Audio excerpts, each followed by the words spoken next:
Thanks, Rob. Hey, JC, good to see you. Just curious how impressed you were with the job that Chris did the other day. Coming in off the bench, he told us that was the first time he'd ever played guard in a regular season game. So could you just assess the job that he was able to do for you guys in a pinch? Yeah, he did really good. Stepped in really well. And that's what you expect out of a pro like Chris, who's gotten a lot of game reps, understands what it takes to be successful in this league. And we have a lot of faith in him. We have a lot of faith in him to be able to play multiple positions, and he showed why. And I think just played really well. Hey, and JC, over the years, we've always heard this one game at a time from coaches. And I don't know, people kind of dismiss it sometimes as coach speak or whatever. And I know it allows you guys to focus. Why is this group seeming to embrace that so much? I mean, we hear that from everybody every week, that it's literally, let's just go 1-0 and move on. Yeah, I think I'll give credit to Kevin. I think Kevin's done a really good job of framing each week the right way and keeping everybody laser focused on the task at hand and not, looking in the past, not looking too far ahead, and just really being dialed into what that week entails and what we need to do and what we need to accomplish that individual week. Thank you. Joe Ryder, your line is open. Hey, JC, sorry for the non-Browns question here, but since you're the president of the NFLPA, this is our first opportunity to talk to you about what happened in Tennessee. How satisfied is the NFLPA? I guess the commissioner said that the Titans did everything correct as far as protocols, and it doesn't seem like any discipline will be forthcoming. So just from your perspective as the NFLPA president, how satisfied are you with how Tennessee handled their COVID outbreak? Yeah, I mean, we had both the NFL and the NFLPA do an investigation and look into it and go down for multiple days to interview and see what was going on. We have nothing to do with the discipline or the punishment part. That's solely in the league's discretion. We just defend the players. But I think the whole situation just shows how much this needs to be top of mind and how easily things can snowball. And we've known that for a while. We know when the virus gets into the building, it is extremely contagious if you're not doing the right thing. And even if you are doing the right thing, it's all links in a chain of needing to do everything possible to mitigate the spread of the virus. And that's something I hope everybody learns from and it remembers going forward, because you just see how quickly things can change and how quickly they can snowball. The NFL's juggled the schedule, obviously. Are you anticipating they're going to have to add additional weeks? And is that something that going into the season, the NFLPA already basically in the back of their mind planned for? Yeah, I mean, we knew going into playing a season in the middle of a global pandemic, there'd have to be room and the ability to move and change and adapt. So I think we've done that so far. I think that will continue to happen if these issues. I hope we get back to where we were, the first 6 or so weeks of the season with training camp, where we're really moving with no need to change anything. But again, you need to be able to adapt and move. We don't want to miss games. We don't want to cancel games. We want to go out there and play. That's been our goal. We've said it from the start.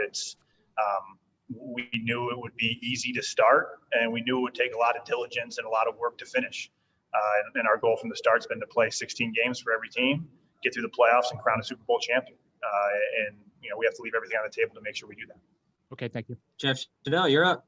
Hey, thanks, JC. You've been in 6 of these Steelers games now.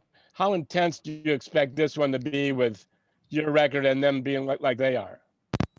I think they're all similar. The Steelers have always been a really talented team, especially for offensive linemen. Their front seven is extremely talented, and it's always going to be a battle in the trenches. And I think it won't be any different than the games in the past. They get after the quarterback. They cause chaos in the run game, and it'll be a really big challenge for us. We'll go to Nate Ulrich for next one. Hey, JC, you're always looking to protect your quarterback, obviously. Does anything change, from your mindset when your starting quarterback's dealing with an injury like Baker is now? Yeah, like you said, I mean, we never want Baker to get touched as is. So, we never go into a game thinking, well, maybe we can let him get hit a couple times. Yeah, we always want to make sure he stays clean the entire game and no one hits him, no one touches him. So it doesn't really change our mentality going into the game is the same as it is every week. Dan Lobby, we'll go to you. Hey, JC, I don't know if we've had a chance to ask you about Bill Callahan yet. So I guess I'll ask you about Bill Callahan. What are your impressions of him? What have you kind of learned about him as, you've gotten into the building with him? Yeah, I mean, obviously his resume, his experience speaks for itself. His ability to scheme up runs and put us in advantageous positions. And I think just being able to talk to him and he's seen everything. He has, not just one answer, but multiple answers for every question you got. And it's been really, really nice to work with him. Again, he's so experienced, has seen everything. It's an asset for us to have. Thanks. Next up is Scott Petrick. Hey, JC, I think you mentioned that the Steelers defense creates chaos in the run game.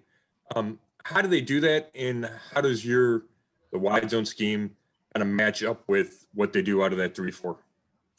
Yeah, I mean, first of all, just the talent they have. Yeah, you're going to be on one-on-one blocks, and you've got to win your one-on-one blocks against very talented players. They do utilize movement and blitzes and dogs, which you just have to be dialed in of what they're doing and really be clear of where you're going, who you're going to, and they can present.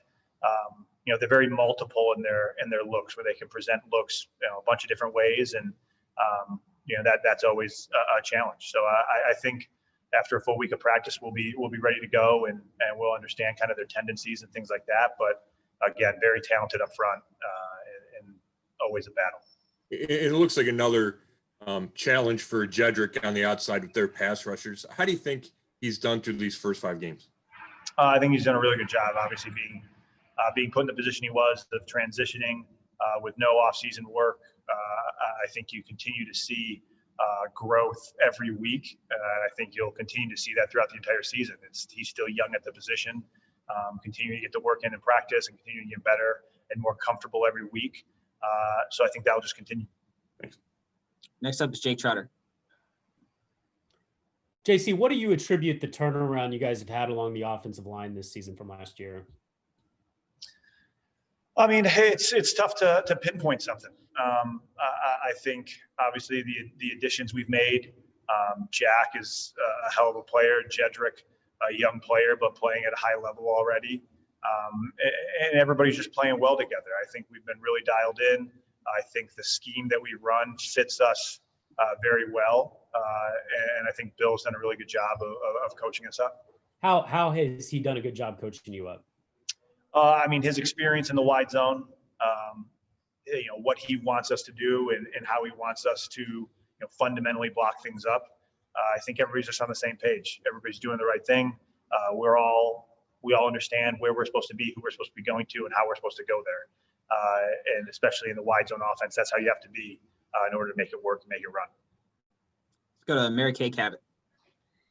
Hey, JC, I'm just wondering, how do you think that you guys have done, specifically the players, in terms of, welcoming Miles back into the fold and rallying around him and kind of showing him how valued and welcomed he is on your football team?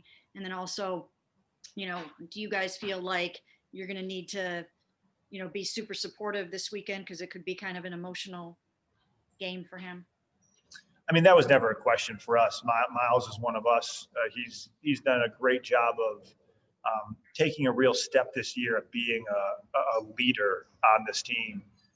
I think that's really stood out to me this year is, that step he's taken. And, whatever he needs, he knows we're there for him. But I think he's just ready to go play football. This is just another game for him. He's going to go out and play the way he's been playing, and that's at an extremely high level. He's been producing and making huge plays for us, game-changing plays for us, and that's the type of talent he is. Thank you. We'll take 2 more, Tony Grossi and Scott Petrick. Tony, your line's open.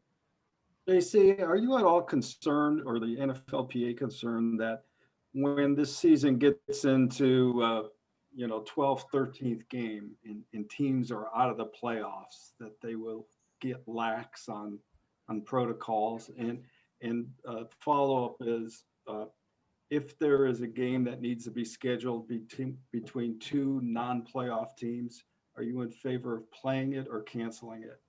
I think we'd definitely be in favor of playing it. I don't think we're nervous about it. First of all, we have enforcement mechanisms to make sure guys, whether they want to or not, both players and staff, follow the protocols. And I think guys also don't want to get sick.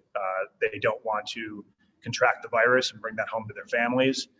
So I don't think their record will make that idea change. They don't want to catch COVID. They don't want to give it to their families, their friends, their teammates. So there's personal responsibility. So I'm not very concerned with guys kind of throwing the protocols to the wayside because of whatever their record is. Thank you. And the last one goes to Scott Petrick.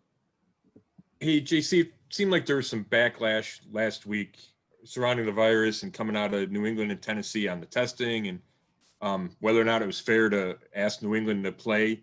Does it bother you that some of the guys are complaining? And is it fair to ask the guys to play whatever, given a short practice week or not knowing exactly what their schedule is going to be? Well, first of all, I mean, I know Jason. I a lot of respect for Jason. We played together for a year. I called Jason on Saturday and we talked about it. Just wanted to know, what he was feeling, what he was thinking. But I think what we've done in terms of player safety, just in these last 6 months, what we've done to ensure the safest workplace possible. We fought hard for daily testing because it's the safest answer. We fought hard for an acclimation period because it's the safest way to do it. We fought hard for opt-outs, making sure guys had choices and didn't feel pressured into coming back to work, and instead protected them for making that decision. So I think we've done a lot of great things for player safety, especially living in this world of a pandemic. It is what it is. So I'm not too concerned with people complaining. And again, we don't set the schedule. We don't choose when games are played or anything like that. That's the league's discretion. Our job is to try to protect the players as best as possible.